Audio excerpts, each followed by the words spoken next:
life itself is not about you, and the world is not about you, but your life is. And you have to remember that. You have to remember that it is about you. Okay, so I have these like little clips that are like so adorable and like fun. And we're just gonna like, ooh, put them like that. So I'm already sweaty, as you can see. That's gonna be today's primer. I posted a video recently about how I've been feeling a little bit lately. But I posted a video recently about a day where I was just feeling like really behind and I wasn't getting anything done, and I was feeling bad about myself because of it. I think it inspired me to touch on something that really helps to get through that and to get through like a lot of hard parts of life and just like the boring, monotonous parts that you just don't want to do. I'm looking in my camera to see what this looks like, so if it turns out like really bad, that's why. It's not because I'm horrible at this. It's not because I don't know what I'm doing. It's because of the camera, guys, I swear. But anyways, one of the things that I wanted to touch on today regarding that is you need to romanticize those parts of your life.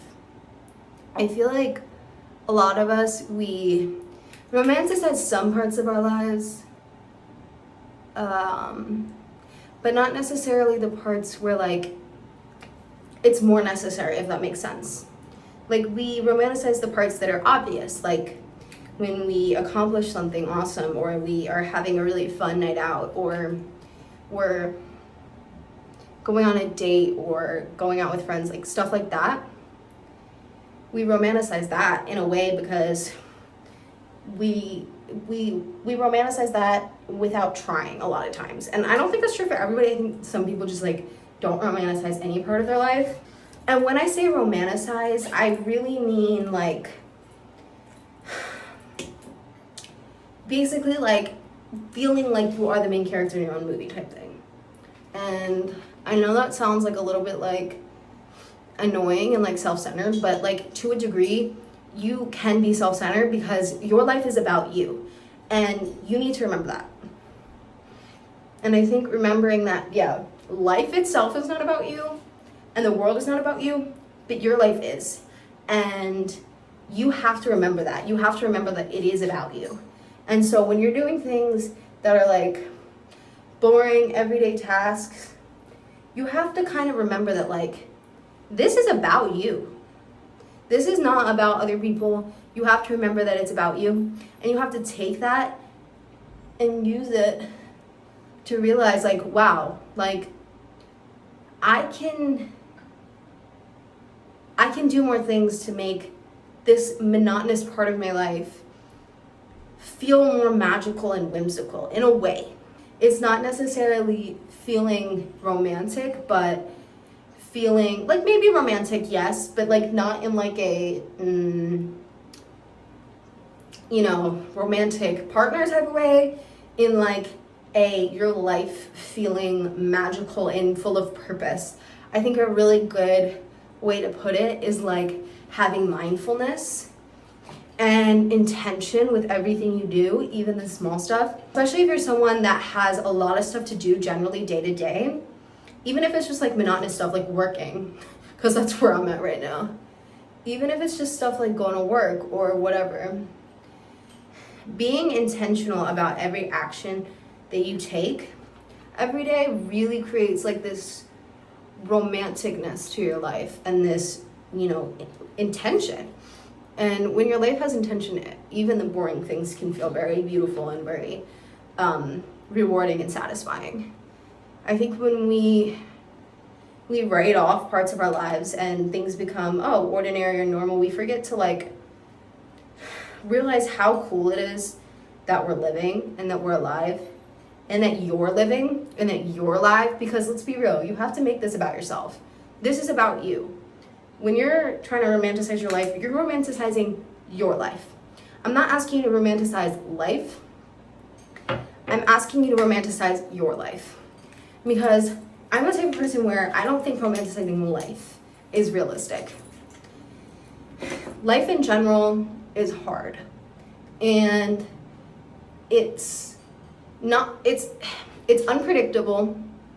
There's going to be good things that happen, and that's easy to romanticize, right? That's easy to get excited about. But there's always going to be bad stuff happening. There's always going to be things going the wrong way. There is literally no way to change that. And I feel like in that way, it's very hard to just romanticize life as a whole. But you can romanticize your life. You can romanticize life from your perspective, even the bad parts. And I think that when I say that, I mean in the good parts, still getting excited and allowing yourself to be excited about things. Stopping for a moment and realizing what you're doing. Realizing everything that you have. Being grateful. Like, mindfulness is really like the key here. And I think when things are going wrong, things are going in the wrong way, you can't really romanticize life, because life is, how do you say, life is unpredictable. You can't predict what happens in life, but you can predict how you react. You can predict what you do. And so when I say romanticize your life versus life, it's like, be mindful and intentional about how you react to things. Everything. Feel every little freaking emotion. And it's painful, but when you start doing it, you get really used to it. And I'm the type of person that I'm not really used to like not feeling. I'm a very emotional person. I definitely put up a guard when it comes to people I don't know. But at the end of the day, I'm an emotional person through and through. I feel my emotions. I think about them. I like to talk about them. I like to talk to myself about them. I love to feel emotions, okay? Even the negative ones, because I don't get over stuff without feeling it. And so like when I feel something, I want to feel it right away. I want to feel it intensely, and I want to move on. Like, that's the type of person I am. And I think that that is a beautiful way to romanticize the bad parts of your life. And I'm not saying it's going to make it like not hurt or not be good. It's more about appreciating every part of being a living human being. Because you're going to go through that shit.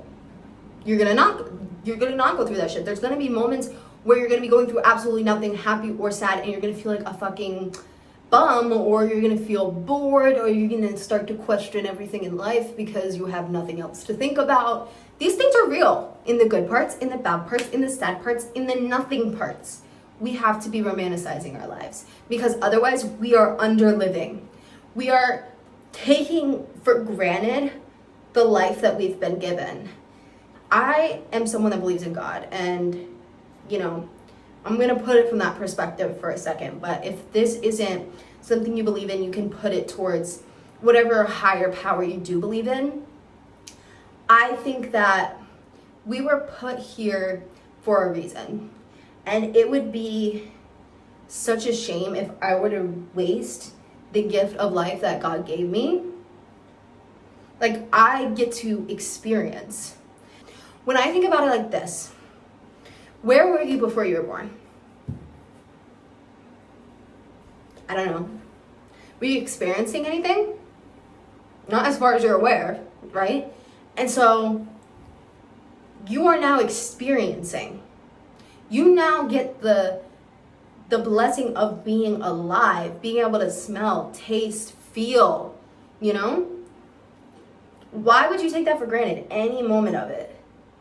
And I'm not expecting perfection from myself when it comes to that, because obviously that is much easier said than done, but it is a goal of mine to get better at. And that is why it is so freaking important for you to romanticize every aspect of your life. So important. And I think that for me, whenever I get good at it, and whenever I'm actively really mindful about appreciating everything and being intentional with my actions and words, that's when things really look up for me. That's when I start to feel genuinely freaking good.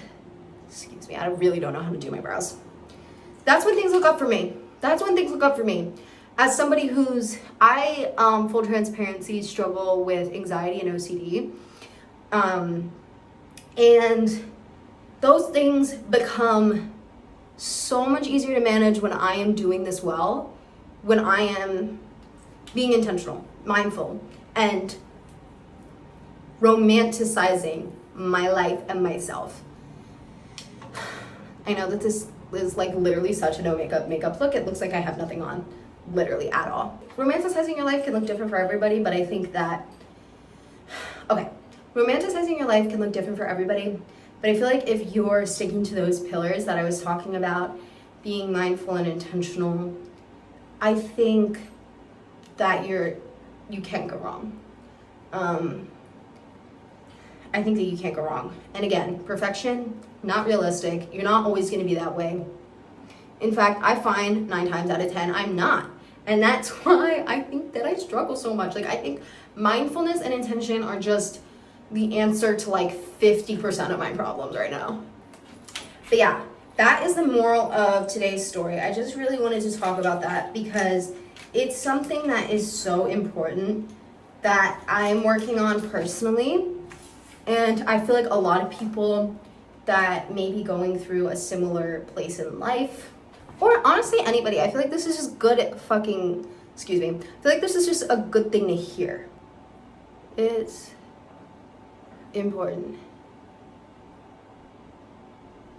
I've seen many people talk about struggling with the monotonous parts of life, and I feel like I can't talk and do this. Wow, that's really bad. Okay. I feel like the general advice is acceptance, because life is monotonous the majority of the time. And acceptance isn't bad advice because it is true. You do need to come to a form of acceptance because that is life. But I think that you also should, I think that acceptance is not bad advice, but I think that it shouldn't be standalone. I think that the advice of acceptance should come with the advice of mindfulness and intention and romanticizing the beauties in life, right? Because I feel like life gets monotonous, right? In a way, because we're not kids anymore, type thing. Like, do you remember like when you were a kid and like everything under the sun was exciting? Because it was new. Because you didn't really know what was going on around you, and like that made everything more exciting. Everything was something new and fun. So just like remembering that, like, hey, this stuff is still cool. Learning to look at life in new ways that excites you. Just taking advantage of every moment we have on this earth. Like, that's important. That's important, guys. Sometimes I think I just sound like really obnoxious when I talk. Like, I feel like I say smart things, but I sound dumb when I say them, I think. Especially in person, because when I look in the mirror. Oh, did I get it on my eyelid? Yes, I did. That's okay. Think about what that means in your life and what that means to you. Be intentional. That's all.